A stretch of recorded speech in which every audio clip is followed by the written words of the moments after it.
Hi and welcome to आवाज overdrive. मैं हूं दीपाली राणा और इस हफ्ते आवाज ओवरड्राइव में हम आपको दिखाएंगे Volkswagen Tayron R लाइन की टेस्ट ड्राइव, इलेक्ट्रिक स्कूटर में बेस्ट कौन,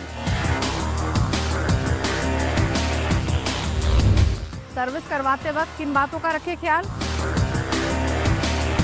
और निसान 17 फरवरी को लॉन्च करेगी MPV ग्रेवाइट।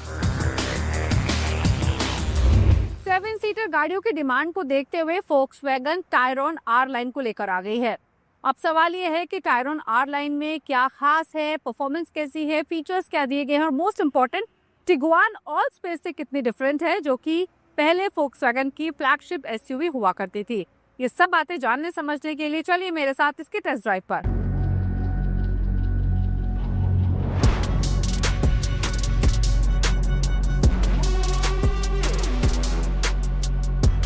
Volkswagen अपनी नई flagship SUV Volkswagen Tayron R line को इंडियन मार्केट्स में लेकर आ गई है।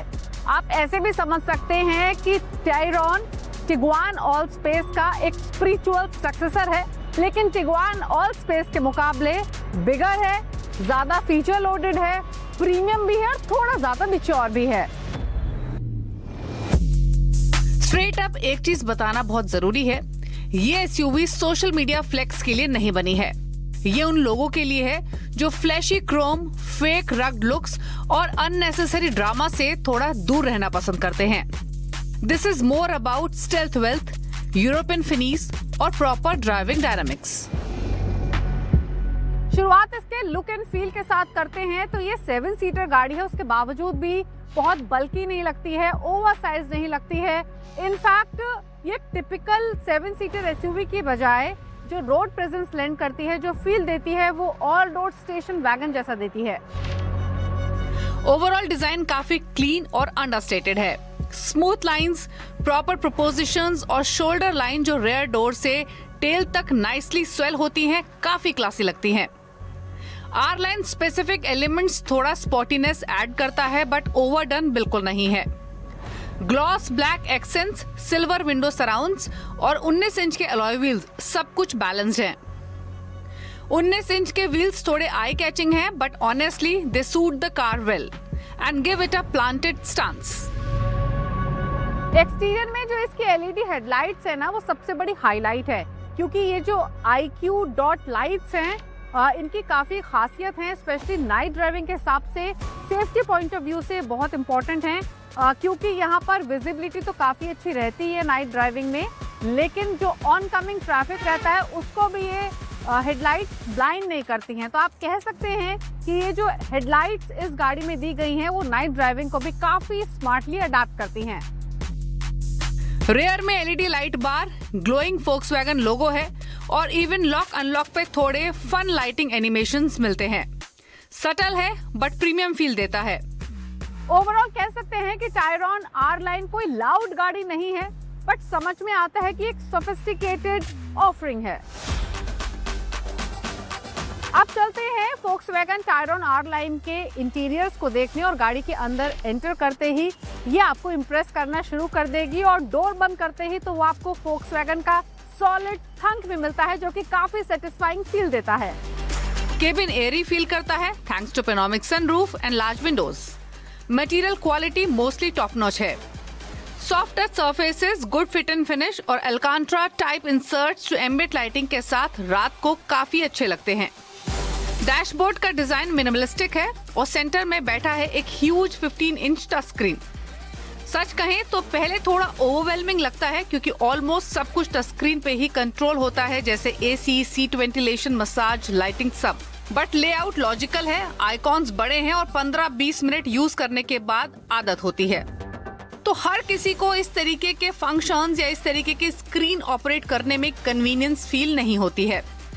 ड्राइवर के सामने है 10.25 इंच का digital instrument cluster, fully customisable, crisp graphics के साथ ही मिलता है हेड्स अप डिस्प्ले, जो लॉन्ग ड्राइव्स पर काफी यूजफुल लगता है। गियर सिलेक्टर स्टीयरिंग के पीछे स्टॉक पे शिफ्ट हो गया है, जिससे सेंटर कंसोल काफी स्पेशियस हो गया है। स्टोरेज की यहाँ कोई कमी नहीं है। Dual wireless charger, USB-C port, big armrest storage, removable cup holders और लार्ज डोर पॉकेट्स मिलते हैं। इंटीरियर में जो फ्रंट सीट्स है वो एब्सोल्यूट हाईलाइट है, क्योंकि इन सीट्स को 12 तरीके से एडजस्ट कर ही सकते हैं, लेकिन इनमें हीटिंग, मसाजिंग, वेंटिलेशन और मेमोरी फंक्शन भी मिलता है। सीट की कुशनिंग काफी स्ट्रॉन्ग है, लंबा सपोर्ट भी सॉलिड है और थाई सपोर्ट तो इस तरीके का है कि लॉन्ग ड्राइव एक्सट्रीमली कंफर्टेबल रहेंगी। मसाज फंक्शन एक्चुअली काम का है, गिमिक नहीं। लॉन्ग हाईवे ड्राइव्स पर फटीग नोटिसेबली कम होती है। स्टीयरिंग व्हील हीटेड है और बेस्ट पार्ट फिजिकल बटन्स मिलते हैं। टच ओनली कंट्रोल्स नहीं है, जो ड्राइविंग के वक्त काफी कन्वीनियंट लगते हैं। सेकंड रो की बात करें तो इन सीट्स को आप स्लाइड और रिक्लाइन कर सकते हैं। सेकंड और थर्ड रो के बीच स्पेस एडजस्ट कर सकते हैं। Rear sunshades, rear climate vents और सेंटर आर्मरेस्ट के साथ स्मार्ट कप होल्डर्स सब मिलता है। थर्ड रो की सीट्स ऑनेस्टली कहें तो बड़े एडल्ट्स के लिए तो बिल्कुल भी नहीं है। आप बच्चे बैठा सकते हैं या फिर शॉर्ट एडल्ट्स वहां बैठ सकते हैं। थर्ड रो को एक्सेस करने का जो तरीका है वो भी बिट ऑकवर्ड है। तो इसे आप प्रॉपर 7 सीटर ना कह के अगर हम इसे 5+2 सेटअप वाली गाड़ी कहेंगे तो ज्यादा बेटर रहेगा। बात करें लगेज स्पेस की तो सारी सीट्स अप करने के बाद सिर्फ केबिन बैग्स ही फिट हो सकते हैं। थर्ड रो फोल्ड करेंगे तो 850 लीटर का बूट स्पेस मिलेगा। सेकंड रो भी फोल्ड करेंगे तो 1900 लीटर का बूट स्पेस मिलता है। की फीचर्स की बात करें तो इस गाड़ी में आपको 3 zone climate control, digital cockpit, power tailgate, 11 speaker Harman Kardon sound system भी मिलता है। ये साउंड सिस्टम काफी इंप्रेसिव है, साउंड भी बैलेंस्ड है और साथ ही लॉन्ग ड्राइव्स पर म्यूजिक का मजा भी बेहतर है। अब बात करते हैं इसकी इंजन कैपेसिटी और परफॉर्मेंस की, तो इसमें आपको 2 लीटर का टर्बो पेट्रोल TSI इंजन मिलता है, जो कि पहले ही ट्राइड एंड टेस्टेड है। 204 HP की पावर देता है, 320 Nm का टॉर्क है। पेयर किया गया है 7 स्पीड DSG गियरबॉक्स के साथ और इसमें आपको 4 motion all wheel drive system भी मिलता है। ये इंजन ऑलरेडी प्रूवन है और यहाँ और बटर स्मूथ लगता है। सिटी ड्राइविंग रिलैक्स्ड है और हाईवेज पर ये SUV लिटरली 100 km/h की स्पीड को आसानी से हैंडल करती है। स्पॉट मोड में थ्रॉटल रिस्पॉन्स शार्प हो जाता है, गियरबॉक्स ज्यादा अलर्ट हो जाता है और ये 7 सीटर साइज की गाड़ी आप चला रहे हैं ये बिल्कुल महसूस नहीं होता है। राइड क्वालिटी मैच्योर है और 19 इंच व्हील्स के बावजूद सस्पेंशन इंडियन रोड्स के लिए वेल ट्यून्ड लगता है। ब्रोकन रोड्स पे भी कंफर्टेबल और हाईवे स्पीड्स पर एक्सट्रीमली स्टेबल है। हैंडलिंग इसकी टिपिकल फोक्सवैगन स्टाइल की है, जो कि प्रेडिक्टेबल है, कॉन्फिडेंस इंस्पायरिंग है, कोई ड्रामा नहीं है। स्टीयरिंग सिटी में लाइट और हाईवेज पे नाइसली वेटेड लगता है। जो 4 motion all wheel drive hardcore है वो ऑफ रोडिंग के लिए नहीं है, बट खराब सड़कें, लूज सर्फेसिस या फिर खराब मौसम में काफी कॉन्फिडेंस देता है। ब्रेक स्ट्रॉन्ग है और पैनिक ब्रेकिंग में भी गाड़ी स्टेबल रहती है। बात करें सेफ्टी की तो टायरॉन R लाइन काफी स्ट्रॉन्ग है। इसमें आपको 9 एयरबैग्स मिलते हैं, जिसमें सेंटर एयरबैग भी इंक्लूडेड है। इसके अलावा ABS, ESC, tyre pressure monitoring system, hill hold, hill descent, isofix mounts और लेवल 2 ADAS मिलते हैं। लेवल 2 ADAS फीचर्स की बात करें तो इसमें अडैप्टिव क्रूज कंट्रोल, लेन असिस्ट जैसे फीचर्स दिए गए हैं। तो बात करें फाइनल वर्डिक्ट की तो फोक्सवैगन टायरॉन R लाइन एक प्रॉपर यूरोपियन SUV है, जिसके लुक्स काफी क्लासी हैं, ड्राइव काफी एंगेजिंग है और इसका जो इंटीरियर या फिर कंफर्ट है वो टॉप नॉच फील लेंड करता है। यानी ये कोई टिपिकल फॉर्च्यूनर टाइप SUV नहीं है, बल्कि SUV नहीं है, बल्कि ये एक सोफिस्टिकेटेड SUV की फील लेंड करती है। अगर आपको चाहिए एक ऐसा सिडान जिसमें ड्राइविंग फील SUV जैसी हो, प्रैक्टिकलिटी SUV जैसी हो और प्रीमियम एक्सपीरियंस दे, तो टायरॉन R लाइन एक सॉलिड ऑप्शन बन सकती है। अगर आपको थर्ड रो सिर्फ ओकेजनली चाहिए और आप ड्राइविंग को इम्पोर्टेंस देते हैं, देन आप इसको सीरियसली कंसिडर कर सकते हैं। फोक्सवैगन ने 7 सीटर SUV में स्पेस हो या फीचर्स या हो परफॉर्मेंस, सब बातों का काफी ख्याल रखा है। अब देखना होगा कि टफ मार्केट में ये गाड़ी कितनी जगह बना पाती है। रुक रहे हैं एक ब्रेक के लिए, ब्रेक के उस पर आपको दिखाएंगे इलेक्ट्रिक स्कूटर सेगमेंट में बेस्ट कौन।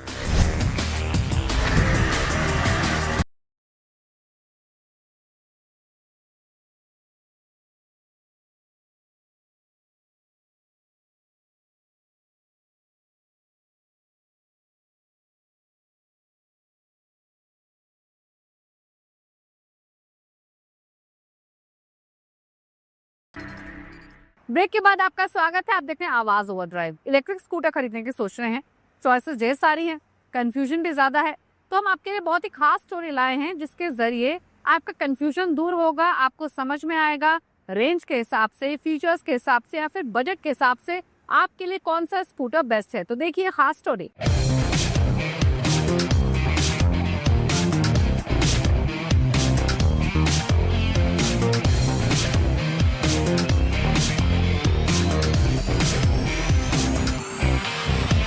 टू व्हीलर सेगमेंट में एक ऐसा सेगमेंट जो काफ़ी तेज़ी से ग्रो हो रहा है वो है इलेक्ट्रिक टू व्हीलर सेगमेंट, और करीब हर महीने 1 लाख से ज़्यादा यूनिट बिकती है। और आप भी अगर कोई इलेक्ट्रिक टू व्हीलर खरीदने के सोच रहे हैं, जी हाँ स्कूटर, तो मैं आपके लिए लेकर आया हूँ 5 पॉपुलर इलेक्ट्रिक स्कूटर। इनमें स्टाइल, रेंज और टेक्नोलॉजी तीनों का कॉम्बिनेशन मिलता है। और जो पहला नाम है वो है TVS का। कंपनी के पास कई सारे वेरिएंट हैं, लेकिन TVS iQube Ace जो है वो काफ़ी पॉपुलर है। और पॉपुलर होने के पीछे वजह है इसकी रेंज, इसकी बैटरी पैक और इसकी जो राइड क्वालिटी। iQube जो Ace है उसकी जो रेंज है करीब 145 किलोमीटर है, और इसमें जो बैटरी पैक दिया गया वो है 3.5 किलोवाट का। और कंपनी का कहना है कि जो इसकी टॉप स्पीड है करीब 82 किलोमीटर के आसपास है, और इसमें आपको करीब 32 लीटर का बूट स्पेस मिल जाता है। 12 इंच के आपको टायर दिए गए हैं और 7 इंच का TFT स्क्रीन दिया गया, और जो सीट है काफ़ी वाइडर है और कंफर्टेबल भी है। साथ ही जो इसकी एक शोरूम कीमत है वो है 1,17,000 रुपया। हमारे लिस्ट में जो दूसरा नाम है वो ओला इलेक्ट्रिक का है। जी हाँ, ओला इलेक्ट्रिक के पास कई सारे स्कूटर के रेंज हैं, लेकिन जो Ace1 Pro है वो काफ़ी किफ़ायती है। वजह है रेंज और उसकी परफॉर्मेंस, और तीसरा कीमत। जो इसकी परफॉर्मेंस है काफ़ी अच्छी खासी है। फुल चार्ज में करीब 176 किलोमीटर के आसपास चली जाती है। बूट स्पेस भी काफ़ी अच्छा खासा है। जो बैटरी पैक है वो है 3 किलोवाट का, और जो उसकी टॉप स्पीड है वो भी काफ़ी बेहतर है, और इसी वजह से लोग इसे पसंद भी करते हैं। और कंपनी का कहना है कि इस ओला जो Ace1 Pro है इसी की एक शोरूम कीमत है 1,12,000 रुपया। हो सकता है कि आपके शहर में थोड़ा सा कम मिले या फिर ज़्यादा मिले। हमारे लिस्ट में जो तीसरा नाम है वो है एथर का। जी हाँ, एथर की पोर्टफोलियो में 2 वर्जन है, एक तो 450 है और दूसरा है आपका रिश्ता, जो इन दिनों काफ़ी पॉपुलर हो रही है। और इस रिश्ता का जो आपका रेंज है फुल चार्ज करने में वो है 123 किलोमीटर, जो कंपनी कहती है। हो सकता है कि आपको इससे कम मिले या फिर इससे ज़्यादा मिले। और इसमें जो बैटरी पैक है, कई बैटरी पैक का ऑप्शन मिलता है, लेकिन जो 2.9 किलोवाट का जो बैटरी पैक है वो काफ़ी बेहतर है और पॉपुलर भी है, और इसकी रेंज भी काफ़ी अच्छी खासी है। और इसमें आपको 34 लीटर का बूट स्पेस मिलता है, 7 इंच का TFT स्क्रीन है, टच स्क्रीन है, और जो इसका सीट है काफ़ी लंबा है, और जो अफोर्डेबल भी है और कंफर्टेबल भी है। साथ ही सामने लेग के पास आगे भी आपको ढेर सारा सामान रखने के लिए आपको जगह दिया गया है, और इसमें 12 इंच के टायर मिलते हैं। और जो इसकी एक शोरूम कीमत है करीब 1,32,000 रुपये है। हमारे लिस्ट में जो चौथा नाम है वो है वीडा का, क्योंकि इन दिनों वीडा भी काफ़ी पॉपुलर हो रही है, और वीडा के पोर्टफोलियो में भी कई सारे वेरिएंट हैं, लेकिन जो V2 मॉडल है प्रो वो काफ़ी पॉपुलर है। वजह है इसकी रेंज और कीमत। इसमें आपको जो बैटरी है रिमूवेबल बैटरी है, आप आसानी से घर में इसे चार्ज कर सकते हैं, और जो इसकी रेंज है 165 किलोमीटर है, और इसमें जो बैटरी पैक मिलता है 3.9 किलोवाट का, और जो इसकी टॉप स्पीड है करीब 90 के आसपास है, जो कंपनी का दावा है। और जो इसमें बूट स्पेस मिलता है वो है 26 लीटर का। इसमें भी 12 इंच के टायर दिए गए हैं, और ये मिड ड्राइव मोटर लगा हुआ है, और 7 इंच का TFT स्क्रीन मिलता है। और इसकी जो एक शोरूम कीमत है वो है 1,40,000 रुपया। हमारे लिस्ट में जो 5वां नाम है वो है सिंपल एनर्जी का सिंपल 1 स्कूटर। जी हाँ, ये स्कूटर अपनी स्पीड, अपनी परफॉर्मेंस और अपनी स्टाइल के लिए जानी जाती है, क्योंकि जो इसकी रेंज है 248 किलोमीटर के आसपास है फुल चार्ज करने में, और इसकी जो टॉप स्पीड है 105 किलोमीटर। और इसके पीछे वजह है कि इसमें 5 किलोवाट का बैटरी पैक दिया गया है। एक बैटरी से फिक्स है, जबकि एक बैटरी को आप निकाल करके आप घर में चार्ज कर सकते हैं। और इसमें 3 राइड मोड मिलते हैं, और जो इसकी जो स्पोर्ट मोड है अगर उसमें आप चलाते हैं तो आराम से आप 100 से ऊपर आप जा सकते हैं। और इसकी जो कीमत है वो थोड़ी सी महंगी है अपने सेगमेंट में, और इसके पीछे वजह है बैटरी और मोटर।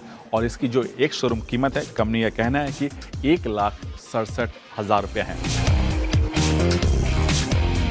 तो ये थे हमारे लिस्ट में 5 देश के पॉपुलर इलेक्ट्रिक स्कूटर जो अपनी रेंज, जो अपनी परफॉर्मेंस, जो अपनी पावर और कीमत के लिए जाने जाती है। तो आप भी अगर आप पेट्रोल के प्राइस से छुटकारा चाहते हैं तो इन 5 स्कूटर पर नज़र डाल सकते हैं।